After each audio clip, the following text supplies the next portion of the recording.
Right now on Justice, the dawn of a new day in America. The journey that began on a golden escalator comes to the nation's capital, with justice along for every step of the way. Tonight, we're live in Washington, D.C. with an exclusive interview with Eric Trump and actors Stephen Baldwin and Jon Voight. Plus, I go along with Bikers for Trump, who take on the angry protesters out to disrupt the peaceful transition of power. And later, street justice here in Washington as we usher in the new and wave goodbye to the old. Justice, live in the nation's capital, starts now. Breaking tonight, protesters rain down on Washington, D.C. and in cities across America and the world. And our country's new president puts the media on notice. The new Trump administration is off and running. Hello and welcome to a special edition of Justice Live from our nation's capital on the roof of the Chamber of Commerce in Washington, D.C. I'm Judge Jeanine Pirro. Thanks for being with us tonight. We'll get to the protest in a bit and my exclusive one-on-one with Eric Trump. And by the way, the first interview anywhere with a member of the first family since the inauguration of our 45th president. But first, he may be president, but Donald Trump's feud with certain media outlets will not die. Today, President Trump spoke at the CIA, stating that certain television networks blatantly lied about the crowds that he drew on Inauguration Day. He also specifically called out a Time magazine reporter who said that the president had removed the bust of Dr. Martin Luther King from the Oval Office. Such was not the case, and the reporter later tweeted a retraction. And take a listen to President Trump, as well as White House Press Secretary Sean Spicer, who addressed reporters in the White House. We had a massive field of people. You saw that. Packed. I get up this morning, I turn on one of the networks, and they show an empty field. I said, wait a minute. I made a speech. I looked out. The field it looked like 1.5 million people. They showed a field where there were practically nobody standing there. And they said Donald Trump did not draw well. These attempts to lessen the enthusiasm of the inauguration are shameful and wrong. There's been a lot of talk in the media about the responsibility to hold Donald Trump accountable. And I'm here to tell you that it goes two ways. We're going to hold the press accountable as well. So, the gloves are off. And we're going to talk all about it tonight. But before we get to that and to Eric Trump, my opening statement. Now, you know that the only way to make actual change in this country is not only to have the moxie and the guts to do it, but also to not care about what the drive-by media and the haters think of it. To make change will take someone who doesn't obsess, put fingers to the wind, someone who doesn't give a damn about what the naysayers or the chattering classes say. He is someone who is focused and understands what it takes to get the job done. And he understands, because he's been up and down and smart enough to get back up again, that there will be bumps in the road. He understands that changing the bureaucracy and the Washington machine is not for the faint of heart. He understands that in order to do what has to be done, he can have no fear.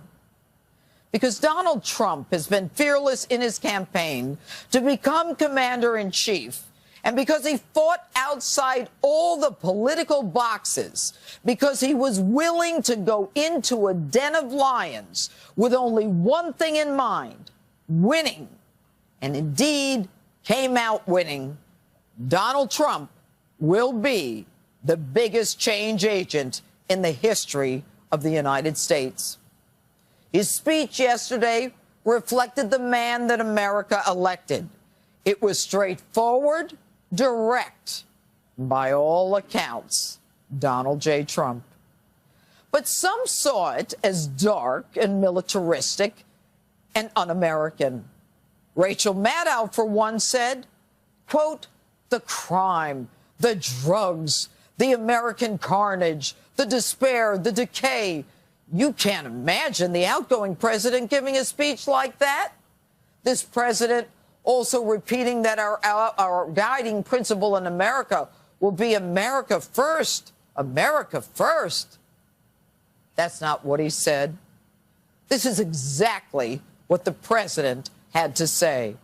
At the center of this movement is a crucial conviction that a nation exists to serve its citizens. Americans want great schools for their children, safe neighborhoods for their families, and good jobs for themselves. These are just and reasonable demands of righteous people and a righteous public. This American carnage stops right here and stops right now. You know, for those of you who are fortunate enough to live in a world that doesn't involve poverty, the inner city, crime, drugs, or gangs that the president was talking about, you are the elite. You are the ones who are not connected to the reality of the life that so many in this great nation have to live. The president is not dark and militant. The president is simply talking about a world that exists for people in this great nation who never asked to be victims of crime, never asked to be born in the inner city, never asked to be victimized by drugs or gangs, and never asked to be trapped in poverty.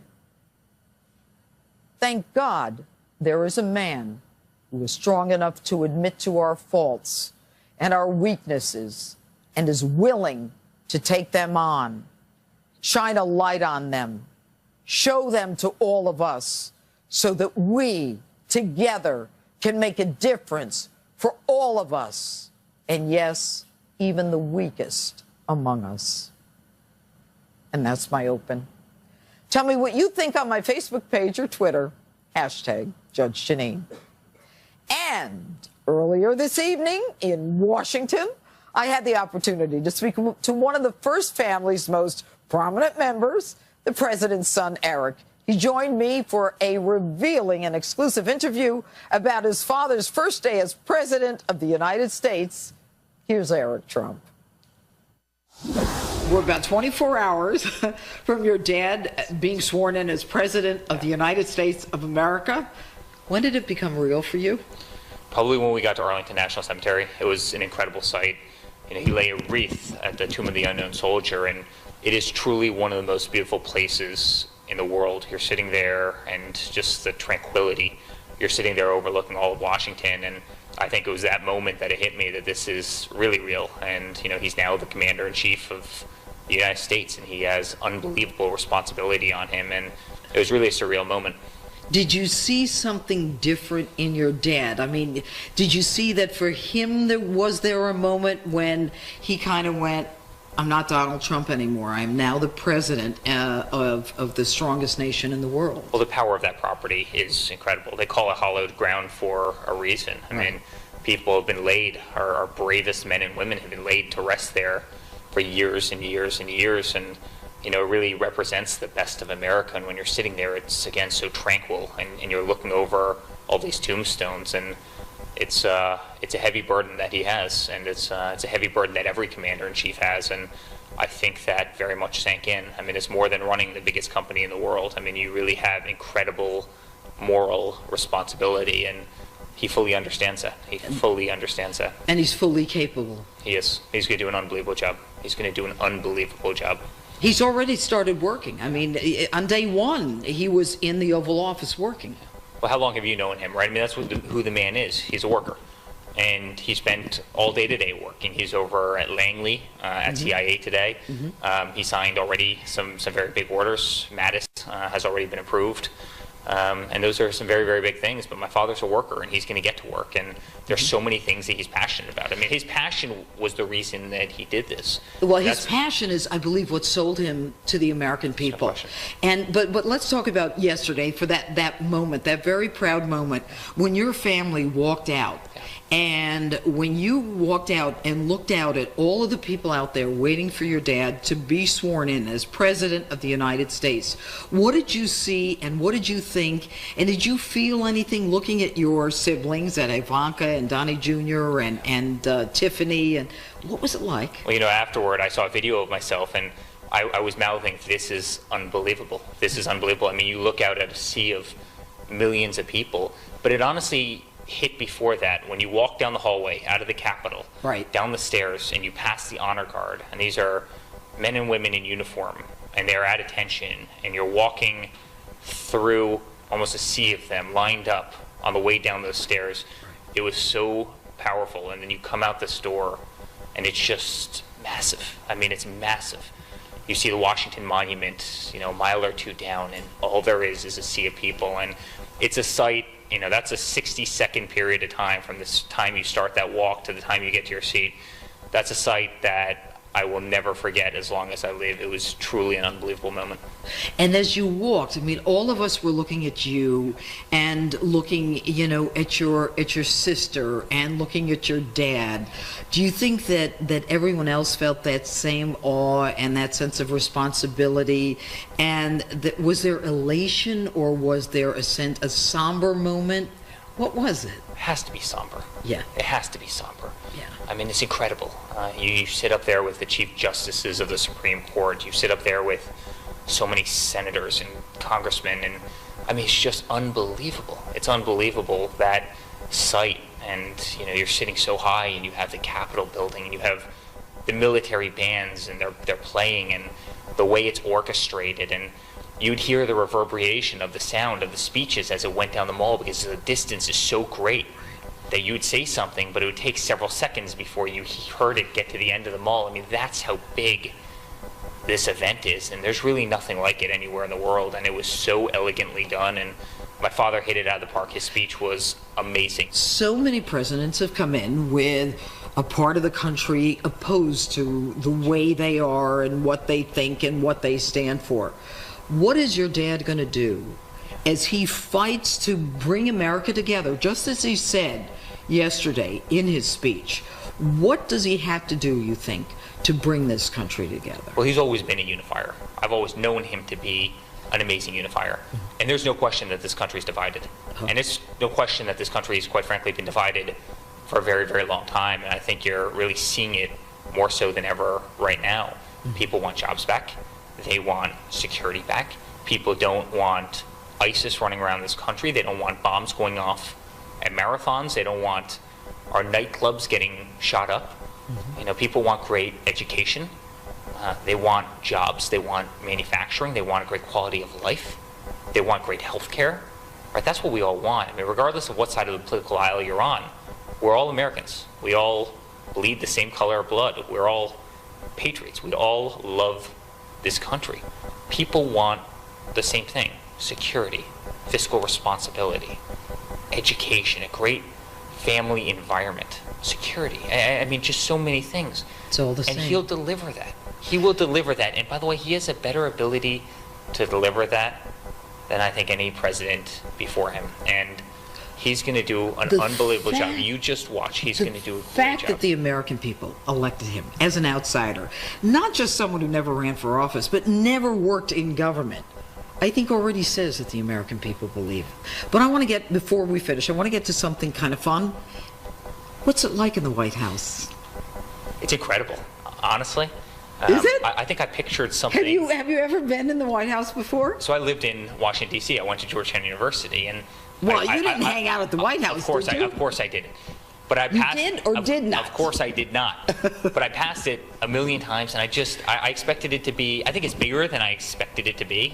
Yeah, it's bigger. It's massive. I mean, it's Is really it? it's very big, and Where do you truly, sleep in the White House? Do you get to sleep anywhere? We do. We're staying there right now, but it's truly beautiful. I mean, the people that are there are incredible. They're great. Patriots are great, incredibly inspirational. They take so much pride in what they do. It is so manicured. It is so beautiful. And I think it represents the best of America. And it's a great honor. It's truly a great honor. Will, like the Lincoln bedroom, have you seen it? I have. For the first time? It's a sight to see. It's a sight to see. Do you think that the Justice viewers can see the Lincoln bedroom one of these days? I don't know. We'll have to get you over there at some point. Is that a yes? I think we can sneak you in, all right? We'll go right through the front door. You wouldn't mind that, would you? Not at all. I think you would like that. And you know what? With this administration, we won't have to pay. That's right. That's right. Eric Trump, thank you so much. Thank you, Judge. And I will have more from my interview with Eric Trump on a special Sunday edition of Justice tomorrow night. So it's day one. The first family is getting to know Washington, and the president is taking aim at the media. Joining me now to talk about that and more is Fox News contributor Doug Schoen. All right, good evening, Doug. Good evening, Jeanine. Good to see you. Good as All well. right, Doug. All right, day one. It seems that both the president and Sean Spicer are not pulling back. Right. The president at the CIA today. And let me just set this up a little bit. Please. It appears that not only was there some information that was inaccurate, to use, you know, I think the softest term I could use, saying that, you know, they had removed the bust of Martin Luther King, which was not true. But also there was a discussion regarding the number of people who attended the inauguration. Let's start with the bust of Martin Luther King. Sure. That was wrong. That was mainstream media, Time magazine reporter. I mean, do you blame the president? No, Shouldn't he shoot back? On that, he has to clarify the record. There are implications, both political, moral, and social, for that alleged act, which didn't happen. I'm glad that Sean Spicer and the president clarified what really happened.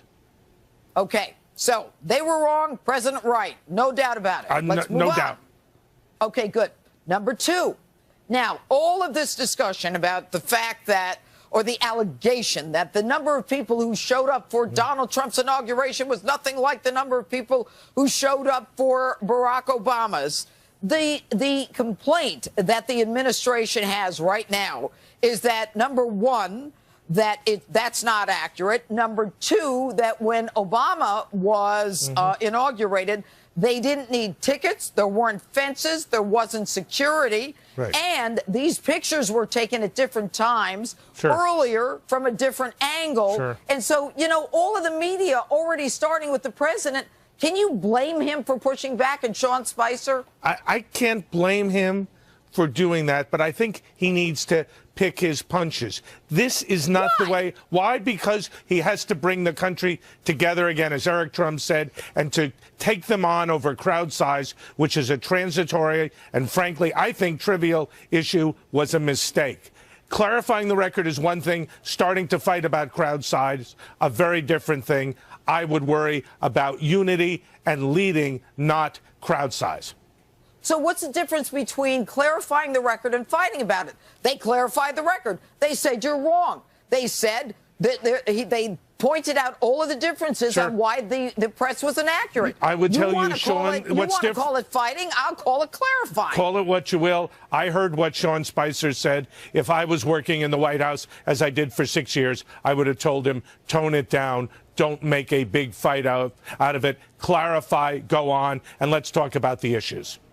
All right, Doug, and you know I respect you and I love you. I do. Now, let me ask you this. Yeah. What about, you know, setting a tone? You're not going to play political games. If you want to unify the country, let's agree on truth and reality. Isn't that one way to level the playing field, as opposed to let's make nice and pick our fights? Isn't it better, instead of saying let's pick our fights, saying let's all speak the truth? Well, I will say this. The tone you just used, Judge, is exactly right. Sean Spicer was more hostile, divisive. We're a divided country, as Eric Trump said. I want to concentrate, if I were the Trump administration, on steps to bring people together, including, yes, the media, even the bad media, and they are oftentimes very bad, as you pointed out. But I think a message in the tone that Eric Trump used, that you just used, is more appropriate than the way Sean Spicer was talking. All right. Doug Schoen, always good to see you on Justice. Thanks so much. Thanks so much. Welcome back to Justice. Protesters flooded Washington today, as well as other major cities across the country and the world, in an effort to delegitimize President Trump and the new administration. But there were some groups of Trump supporters who were determined not to let it happen. I spent part of the day with Bikers for Trump, a group I'm quite familiar with. I even rode with them in a counter-protest march at the Republican National Convention in Cleveland last year. But the group was here in Washington today to counteract the protesters. Chris Cox runs Bikers for Trump and is here with me in D.C. All right, Chris, thanks for being with us. You got a permit today to be in a park in D.C. And what was the point of your being here in D.C.? Well, we had a Bishop Dwight Pate from Louisiana come in, and we had a Biker for Christ and service, and we were talking about how to bring this country together dealing with race relations. And during that, we had a bunch of protesters acting up, and we actually had to engage with several of them as a result of their aggressive nature. And during that, engaging with them, I engaged the crowd. I said, is anybody here being paid by George Soros? Raise your hand. All 15 of the guys with the ski mask on raised their hand. All right. Well, now, did you expect when you got the permit and when you came in with your team that there would be any confrontations between you and any of the protesters? Not at all. After the role we played in Cleveland, it was very smooth sailing, and I anticipated the same thing in Washington.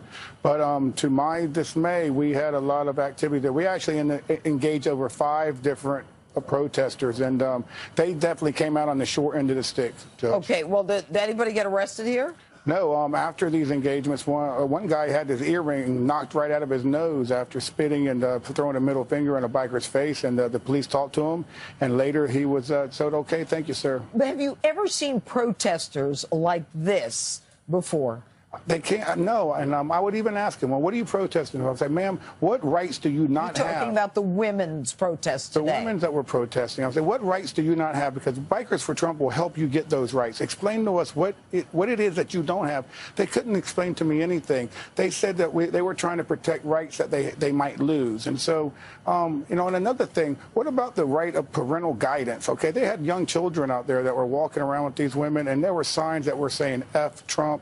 They were suggestive sexual signs of drawings. Yeah, no, I was in that protest, and we're going to show a lot of that tomorrow night. Yeah. But there was a lot of vulgarity, a lot of threats, a lot of cursing. You experienced the same thing. Yeah, a lot of name calling. We were spit on, and it was just really not very much of a class act there. And it was pretty embarrassing for the country, if you ask me. Well, but at the end, I mean, did you accomplish what you came here to accomplish? We did. We were the flip side of the coin. There were 90 permits given, and we were the only pro-Trump permit there today. And along with Jan Morgan and Al Bartarasso, we represented Donald Trump and all the Trump supporters that came together collectively to celebrate his inauguration, and we were very successful as far as I'm concerned. We're used to being outnumbered, Judge. It doesn't bother us. The bikers don't back down. We certainly aren't going to start the fight, but we're there to support Donald Trump, and we'll be there in the future, too. And you can count on us being a sweet spot for the Republican Party for many years to come.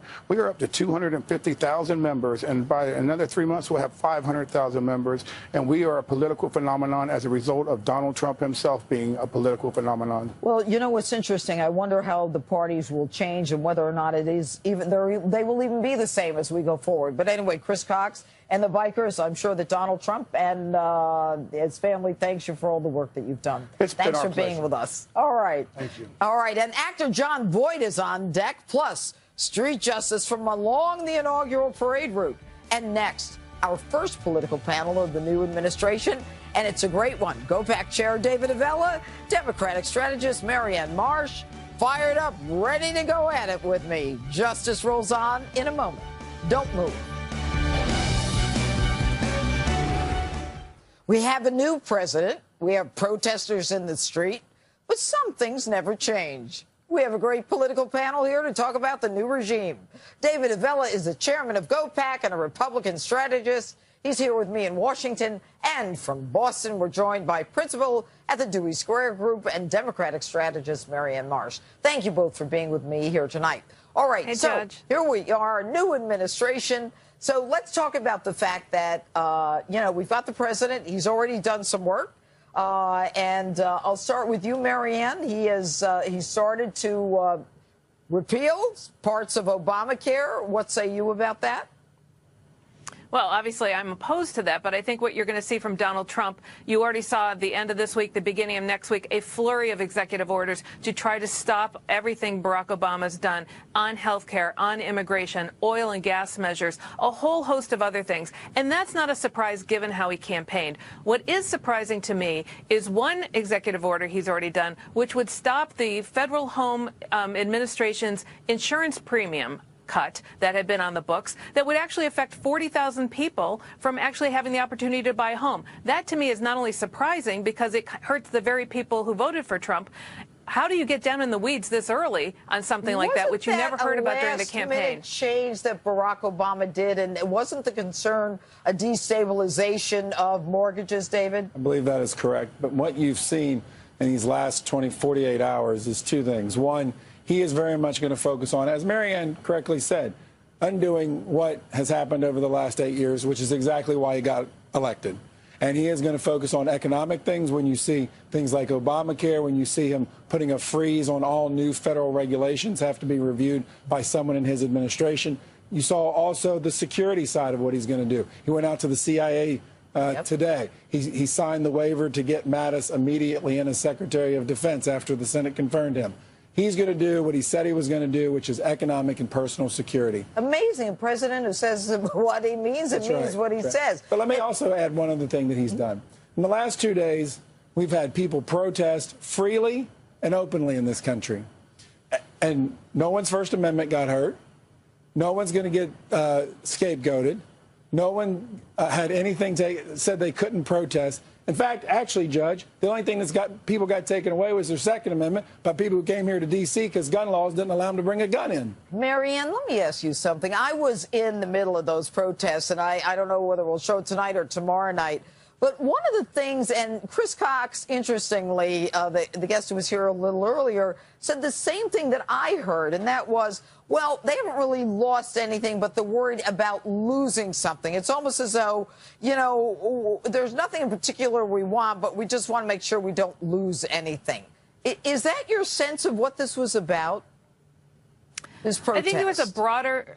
I think a lot of people brought a lot of concerns to these protests, which you have to admit were remarkable today, the millions of people who turned out across the country and around the world to protest. Much of it, I think, had to do with the words of Donald Trump. And now he's put his hand on the Bible yesterday. He's taken office, and they want to make sure that the things they care about when it comes to women's health, when it comes to civil rights, rights for gays and lesbians go down, social justice, civil rights, voting rights, all of those things don't get repealed as well. So just as he's issuing executive orders to try to stop things that Barack Obama has done in the last 8 years, in the last few weeks, people don't want the rights that they have fought so hard for many, many decades to be rolled back too. And when you listen to Donald Trump during the campaign, people are rightfully concerned about it. I would just say this. But you know what's amazing about that? You didn't see, Marianne, Republicans, when Barack Obama, especially in the second term, say, you know what, we're worried about our religion, we're worried about Catholics, we're worried about Christians in the Middle East. This is something that so many people said, and I'll let you answer it, David, that was Soros funded. Well, much of the divisive language, or what they believe was divisive language, that they said they could never vote for Trump because of the way he said things. And you look at some of the signs that were out there today. The signs you listen to what Madonna said out there today. There was profanity. We couldn't even film it. That's right. I was cursed at, Marianne. The language was stuff that I'm not, I've been around. But this stuff was tough language. Well, I certainly didn't see any of that here. You didn't? Where you're in No. Boston? Well, maybe Boston is just more virginal than Washington. Very All right, peaceful, let's very talk well about organized, what very we well done. expect real fast. 30 seconds. What are we going to see this week, Marianne?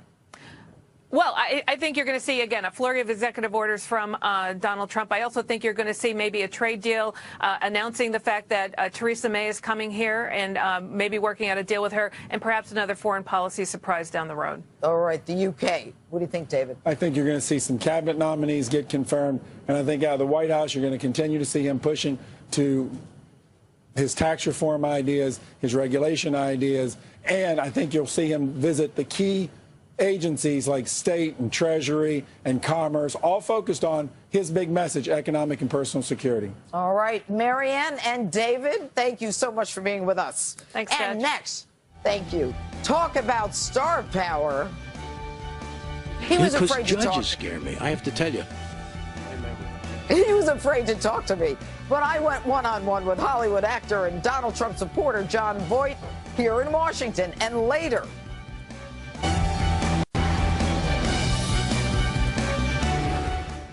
you never know who you'll run into at an inauguration. I caught up yesterday with well-known Trump supporter and longtime actor Jon Voight. Take a look. Let me ask you a serious question. All right. Do you feel that you had a role to play in this new changing of the American landscape?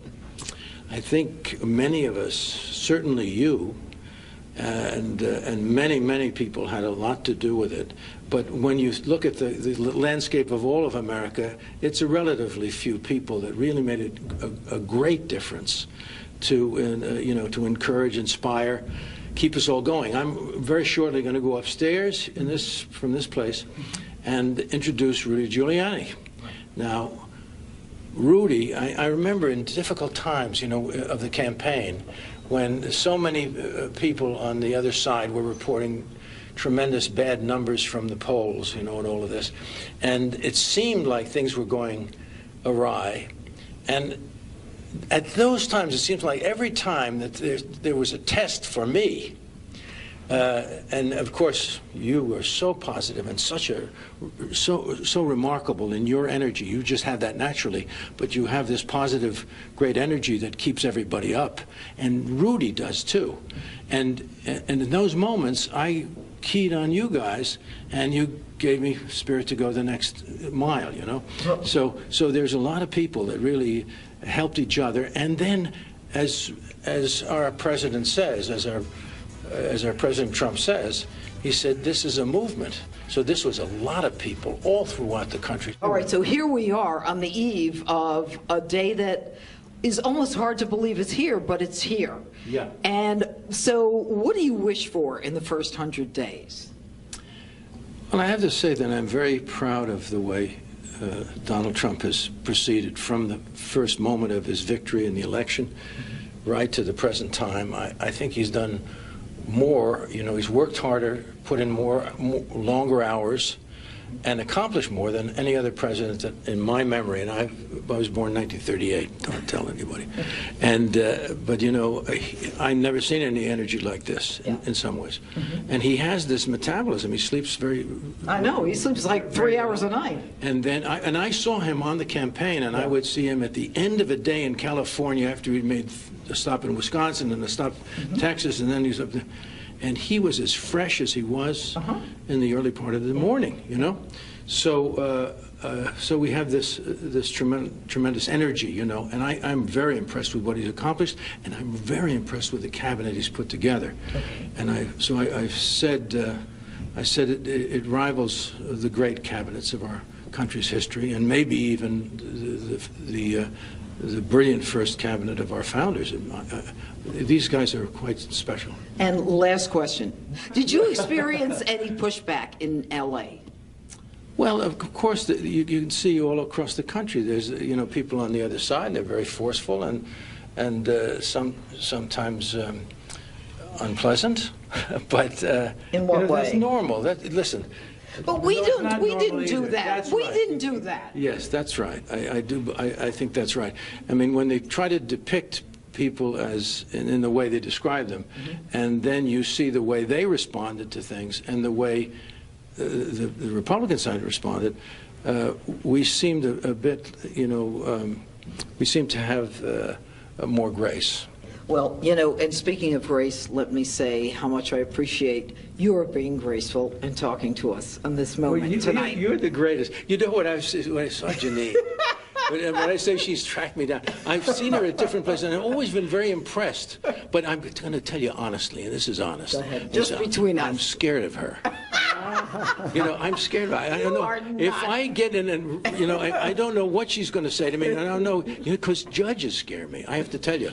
But female judges really scare me. Thank you, John. But beautiful people like Jeanine, Thank you, they really, really scare John, me. and Ray Donovan? Is it Ray Donovan? You scare me.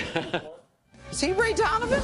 Thanks for watching. Another special edition of Justice is on tap for tomorrow night from right here in our nation's capital. Right behind me is the White House, and there's a new family in town. Greg Gutfeld is next, and we'll see you tomorrow night, same place.